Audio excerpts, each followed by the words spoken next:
It all started on a quiet Tuesday morning when I found a bright yellow envelope taped to my front door, practically screaming violation notice in oversized red letters. I live in a modest home tucked into a meticulously maintained suburban neighborhood governed by an infamously strict HOA, and I'd always kept to myself, paid my dues, and mowed my lawn exactly when the rules said I should. But this time, the target wasn't my grass or my hedges. It was Max, my 6-year-old golden retriever who's never bitten anyone, never caused damage, and, yes, occasionally barked when someone approached the house. According to the notice, Max had been causing persistent, excessive noise, and the letter was accompanied by an official warning and a threat of escalating fines if the behavior continued. At first, I thought it was a joke. I mean, this is the same neighborhood where kids ride noisy scooters, neighbors blast leaf blowers at 7 a.m., and lawnmowers are practically the soundtrack of Sunday mornings. Yet somehow, Max's joyful woofs were now considered a disruption worthy of HOA warfare. The absurdity sank in even deeper when I saw the evidence they included, a poorly recorded video clip that sounded more like static than a bark. I called the HOA office immediately, hoping to talk it out, but the woman on the other end was cold and dismissive, repeating the same line, "We've had complaints. You need to get it under control." I asked who complained, but she wouldn't tell me. "That information is confidential," she snapped before hanging up. Max, of course, didn't understand any of this. He just wagged his tail when I told him he was in trouble. But over the next few days, I started noticing something weird. HOA board members seemed to be taking an unusual number of strolls past my house. Not once or twice, but 4, 5, sometimes 6 times a day. And always when Max was outside. They'd glance over at him like they were waiting for him to make a sound, almost egging him on. That's when it hit me. They were trying to bait him, hoping he'd bark so they could find me again. I received 2 more notices that week. One claimed Max barked for 15 consecutive minutes on a Thursday afternoon, which was interesting because I'd been home the whole day and knew for a fact he hadn't. That's when the anger started to bubble. This wasn't about noise. This was about control, power, petty enforcement of a made-up problem. And I wasn't going to roll over for it. So instead of punishing Max for doing what dogs do, I got an idea. A ridiculous, slightly petty, but oddly satisfying idea. If the HOA wanted to weaponize my dog's bark, then I was going to train Max to aim that bark right back at them. Every time they walked by, every time they stared at him like he was some kind of threat, Max would let them know exactly how he felt. Loudly, proudly, and completely on command. It was the beginning of something more than revenge. It was the start of a protest. Not just against their complaint, but against every ridiculous rule they tried to impose on this community without empathy or common sense. I wasn't going to fight this the way they expected. I was going to turn their own system against them, one perfectly timed bark at a time. Training Max wasn't easy, but it turned out to be way more fun than I expected. Golden retrievers are smart, and Max had always been quick to pick up on voice commands, but now I needed something more precise. I started by teaching him a new cue phrase, "Who's that?" in a slightly exaggerated tone, pointing at the window anytime someone walked by. At first, he just tilted his head or wagged his tail, but after a few days of pairing the phrase with excited encouragement and treats, he began to respond with a single, sharp bark. That's when I added a twist. I recorded footage of the HOA board members walking past our house and played the clips for Max during training sessions. He started to associate their faces with the cue and the command, barking reliably anytime he saw them. It was a little creepy, I'll admit, using home security footage like flashcards for a dog, but it was disturbingly effective. Within a week, Max could identify 3 of the most active HOA members by sight. "There's Rick," I'd whisper, and like clockwork, Max would trot to the window and deliver 2 proud barks like he was announcing royalty. I adjusted the timing, the tone, and even his volume, rewarding him more when he hit the bark right as they walked by. Meanwhile, the HOA kept escalating.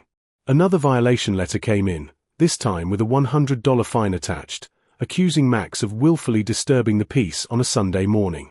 What they didn't know was that I had video footage of the same morning showing Max asleep on the porch the entire time. So I appealed the fine and included my own evidence, a high-resolution time-stamped clip of a snoring dog doing absolutely nothing. They ignored it. Then I got a second fine for repeated offenses, even though I was actively trying to cooperate and had even installed soundproof fencing along the back of my yard to minimize noise. That's when it became personal. I ramped up Max's training. We took laps around the neighborhood to scope out the walking routines of every board member. I logged the times they came by and the patterns they followed. Max started to recognize their gaits and postures from a distance. He could pick them out even if they wore hats or sunglasses. When they turned the corner, he'd perk up like he'd spotted an old enemy. And sure enough, right on cue, he'd let out 2 perfectly controlled barks, not too loud, but loud enough to be unmistakable. I gave him different levels depending on how many walked by. 1 bark for a solo HOA member. 2 if there were more than one. And 3 if it was Rick, the guy who filed the first complaint. It turned into a routine, like a game. Max loved it. I started to narrate his barks with mock commentary, whispering, and the judges give him a 10 for timing. But this wasn't just mischief, it was strategy. I made sure Max never barked at anyone else. Neighbors, joggers, even delivery guys were met with silence. Only the board members got the treatment, and I kept footage of every incident. I wanted it crystal clear that Max wasn't a nuisance, he was targeted. But now he was trained. They declared him a problem, so I turned him into one, on purpose. It didn't take long for the HOA to realize something was different. The pattern was too precise, too deliberate. Max wasn't just barking at random anymore, he was reacting with eerie consistency, as if he knew exactly who to target and when. At first, they assumed it was coincidence. Then came the meeting. I wasn't invited, of course, but I heard about it from a neighbor who attended to contest a parking citation. She told me the board spent almost 15 minutes arguing about intentional provocation and whether I had trained my dog to harass HOA members. When I heard that, I couldn't help but laugh. The irony was too rich. After months of being accused of failing to control my dog, they were now furious that he was too controlled. A few days later, Rick himself came to my door with a clipboard in hand, eyes twitching like he'd just walked into a trap. Max barked once, perfect timing, and then sat down calmly at my feet. "We've received multiple reports," Rick said, "that your dog is being used to target HOA board members. If this continues, there will be legal consequences." I asked him what law I was breaking. He muttered something about harassment and intimidation and then stormed off when I asked if I could record our conversation for clarity. That night, I wrote an email to the HOA titled Clarification regarding Max's behavior, in which I stated that I had been working diligently on his training and that he only barked in response to specific individuals he recognized from past interactions. I attached several short clips of Max barking once or twice as the board walked past, clearly not aggressive, clearly not excessive, and mentioned how impressed I was that my dog could remember people so well. I closed the email with, "I'm proud of Max for his protective instincts and his growing ability to identify regular faces in our community." The next day, I received no response, but several neighbors approached me with smirks and compliments. Apparently, word had spread, and people were starting to enjoy the spectacle. Kids called Max their HOA detector, and some residents even timed their dog walks to overlap with HOA patrols just to see Max in action. I hadn't planned to start a movement, but something about it resonated with people. Everyone had their own story about being harassed by the board, whether it was a fence that was half an inch too tall or a flower bed that violated aesthetic unity. Max had become more than just a barking dog, he was a symbol of rebellion, and our porch had become the front line. Rick tried to retaliate again, this time by proposing a new rule that all outdoor pets must be kept silent during certain hours. But when it came up for vote, the neighborhood pushed back hard. Suddenly, the board wasn't so confident. I started documenting everything in a binder, every fine, every letter, every moment Max barked, all backed by time-stamped footage and my own records. I wasn't preparing for a fight, I was already in one. And now, I had supporters. Max had given everyone a reason to stop being afraid of the HOA, and that scared the board more than any noise ever could. They wanted control, but now, they were being watched. Every step they took past my house came with a bark, and a message. The tension between me and the HOA didn't just simmer, it erupted. A week after Rick's last visit, I received a certified letter claiming I was in breach of community peace regulations, and threatening legal action if Max's behavior continued. But this time, they didn't stop at letters. 2 days later, I noticed a small security camera had been mounted across the street on a community light post, facing directly at my property. At first, I thought it was coincidence, maybe just updated surveillance for the street. But when I reviewed my own footage and saw Rick and another board member installing it themselves late the night before, I knew it was targeted. I filed a complaint with the city, citing improper surveillance and invasion of privacy. While I waited for a response, I decided to escalate, legally. I consulted with an attorney who specialized in HOA disputes. She looked over the notices, the video footage, the violation logs, and my binder full of carefully labeled evidence and let out a low whistle. "They're overstepping," she said. "This isn't about noise. It's about intimidation." With her help, I drafted a cease and desist letter demanding that the HOA stop surveillance targeting my property and retract the false noise complaints. But I wasn't done. I submitted a formal request to inspect HOA records, including all complaints filed against me and communications regarding Maximum. Under state law, they were required to comply. Days passed with no response. Then, one afternoon, Rick himself came to my door again, but this time, Max didn't bark. I hadn't given the cue. Rick seemed surprised, almost confused by the silence. "We'd like to resolve this peacefully," he said, his tone stiff, like it physically pained him to utter the word. I told him I was more than willing, as long as they stopped harassing my dog, took down the camera, and acknowledged that the citations were without merit. He left without saying another word. That night, the camera across the street was mysteriously removed. But they didn't retract the fines. So, with my lawyer's help, I prepared for a small claims case. I also started posting updates to a private neighborhood forum. I kept it factual, polite, and extremely detailed. No personal attacks, just evidence. The posts gained traction fast. People began sharing their own experiences, including pictures of warning letters and fines for things as minor as a flag hung in the wrong spot.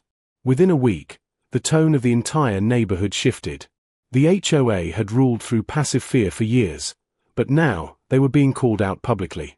And Max, my golden retriever who once just liked to bark at squirrels, had become a furry spark of community resistance. One neighbor even made stickers that said "Bark back." What started as a petty grievance was morphing into something bigger. The HOA tried to regain control by announcing a new community conduct initiative, but nobody took it seriously.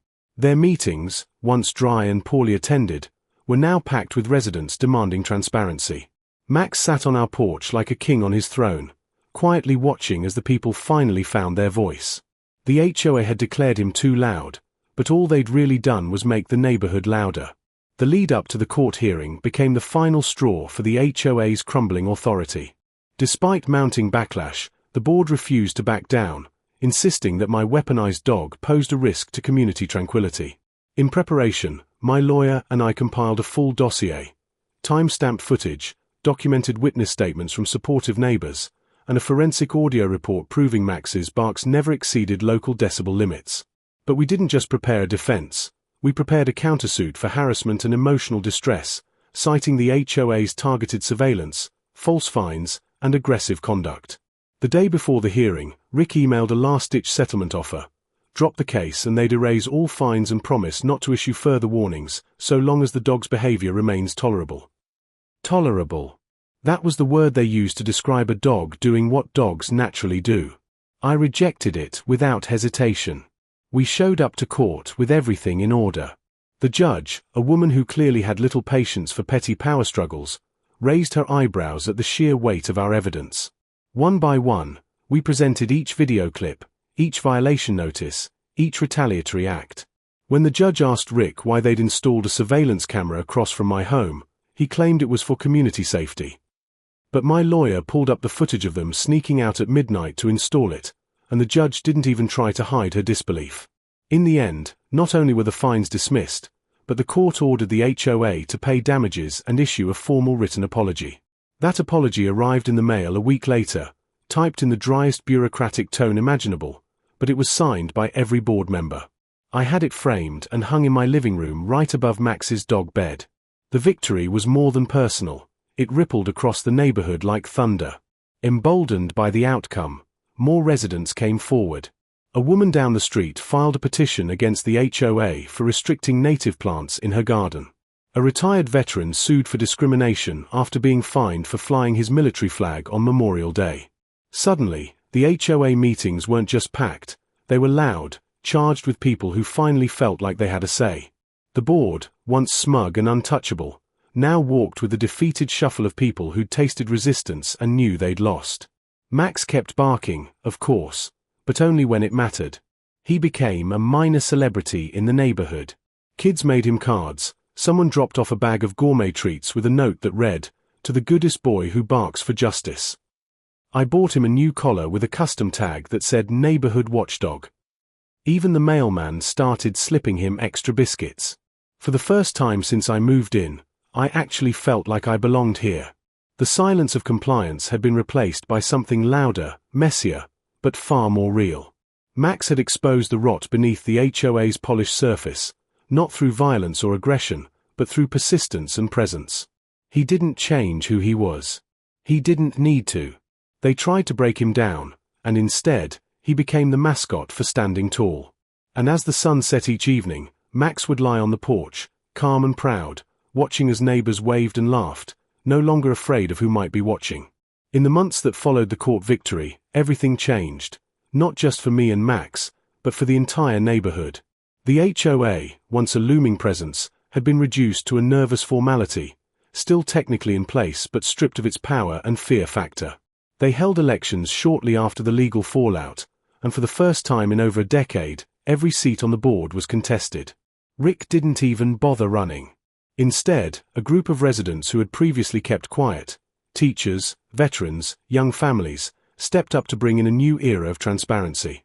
I watched it all unfold from my front porch, Max by my side, his eyes calmly scanning the street as if guarding a kingdom he'd helped liberate. The new board reached out within the first week, not to threaten, but to thank me. They said the lawsuit, while chaotic, had forced a long overdue reckoning. They asked if I'd be willing to help rewrite the HOA charter with an emphasis on fairness, communication, and pet rights. I agreed, but only on one condition: Max would be allowed to attend the meetings. They laughed, but they said yes, and that's how my dog became the first honorary non-voting canine observer in the HOA's history.